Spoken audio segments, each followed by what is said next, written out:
đấyในក្នុងវីដេអូនេះខ្ញុំចង់ចែករំលែកពីដំណើរការដែលរាងកាយយើងផលិតសាច់ដុំតើរាងកាយយើងផលិតសាច់ដុំបានដោយវិធីណាអញ្ចឹងរាងកាយយើងផលិតសាច់ដុំបានលុះត្រាតែយើងធ្វើការប្រើប្រាស់សាច់ដុំហ្នឹងប្រើប្រាស់សាច់ដុំយើងអាចប្រើប្រាស់តាមរយៈសកម្មភាពការងារប្រចាំថ្ងៃឬក៏វិធីល្អបំផុតគឺតាក់ទងទៅនឹងការហាត់ប្រាណលើកទម្ងន់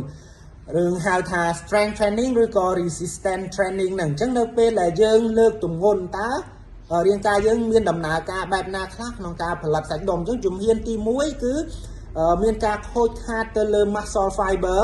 តើតងទៅនឹងបន្ទាប់ពីយើងលើកទម្ងន់ហើយគឺមានការខូចខាតទៅលើសរសៃសាច់ដុំរបស់យើងហ្នឹងដែលជំរុញឲ្យរាងកាយរបស់យើងចាប់ផ្ដើមធ្វើការជួសជុលនិងកសាងសាច់ដុំថ្មីឡើងវិញហើយតើតងទៅនឹងការហាត់ប្រាណលើកទម្ងន់ហ្នឹងគឺធ្វើឲ្យរាងកាយយើងផលិតនៅ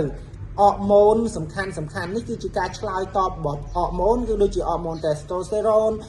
growth hormone ឬក៏តកតងនឹង IGF-1 គេហៅថា insulin like growth factor 1 ហ្នឹងវាមានតួនាទីសំខាន់នៅក្នុងការជំរុញការផលិតសាច់ដុំការជួសជុលការកសាងសាច់ដុំហើយបន្ទាប់មករាងកាយយើងចាប់ផ្ដើមធ្វើ protein synthesis មានន័យថាធ្វើការសំយោគ protein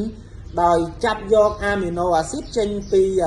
តកតងទៅនឹងប្រូតេអ៊ីនដែលយើងទទួលទានតាមរបបអាហាររបស់យើងហ្នឹងវាបំបែកទៅជាអាមីណូអាស៊ីតហ្នឹងអញ្ចឹងរាងកាយត្រូវការចាប់យកវាដើម្បីយកទៅជួសជុលផលិតសាច់ដុំហ្នឹង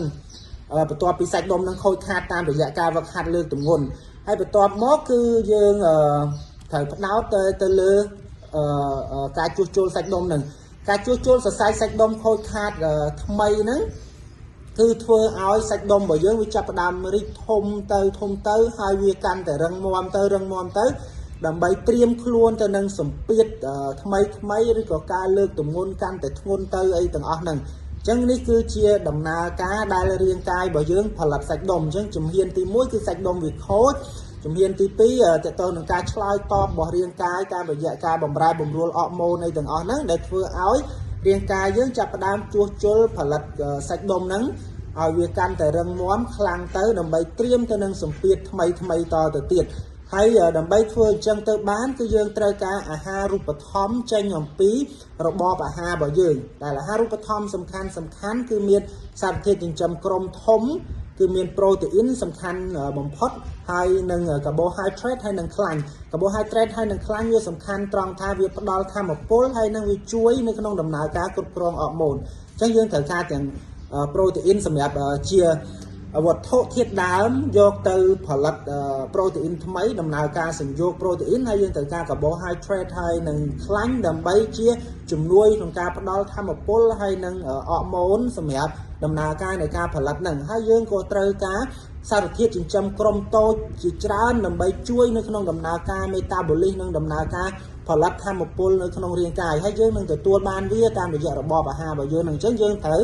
ផ្ដោតលើរបបអាហារដែលមានគុណភាពដើម្បីធានាថារាងកាយរបស់យើងគឺមានសារធាតុចិញ្ចឹមគ្រប់គ្រាន់ដើម្បីយកទៅជួសជុលកសាងសាច់ដុំថ្មីបន្ទាប់ពីយើងធ្វើការវឹកហាត់ទាំងអស់ហ្នឹងហើយចំណុចមួយទៀតតកតងទៅនឹងការសម្រាកអញ្ចឹងយើងត្រូវដឹងថាពេលវេលានៃការកសាងសាច់ដុំគឺនៅពេលសម្រាកមិនមែនពេលវឹកហាត់ទេអញ្ចឹងវឹកហាត់គឺយើងដាក់សម្ពាធធ្វើឲ្យសាច់ដុំរបស់យើងខូចហើយវាទាញយកសារធាតុចិញ្ចឹមចេញពីរបបអាហារហើយនៅពេលដែលយើងសម្រាកគឺវាចាប់ផ្ដើមជួសជុលនិងកសាងអញ្ចឹងការសម្រាកគ្រប់គ្រាន់ការគេងបានគ្រប់គ្រាន់គឺជាចំណុចសំខាន់ដែរនៅក្នុងការជួសជុលកសាងសាច់ដុំធ្វើឲ្យសាច់ដុំរបស់យើងរឹតតែធំទៅអញ្ចឹងជាសរុបមកវិញខ្ញុំសូមបញ្ជាក់ថាយើងត្រូវចាប់ផ្ដើមពីការវឹកហាត់ធ្វើឲ្យសាច់ដុំរបស់យើងខូចបន្ទាប់មករាងកាយរបស់យើងវាឆ្លើយតបតាមរយៈបម្រែបម្រួលអរម៉ូនផ្សេងនៅក្នុងរាងកាយហើយវាចាប់ផ្ដើមទាញយកសារធាតុចិញ្ចឹមបានពីរបបអាហារដើម្បីធ្វើការಸಂយោគផលិតសាច់ដុំថ្មីនៅកំឡុងពេលដែលយើងសម្រាកដើម្បីផលិតសាច់ដុំធ្វើឲ្យសាច់ដុំរបស់យើងកាន់តែខ្លាំងកាន់តែធំដើម្បីត្រៀមទៅនឹងសម្ពាធបន្ថែមនៅពេលដែលយើងវឹកហាត់ឬក៏យើងធ្វើការអញ្ចឹង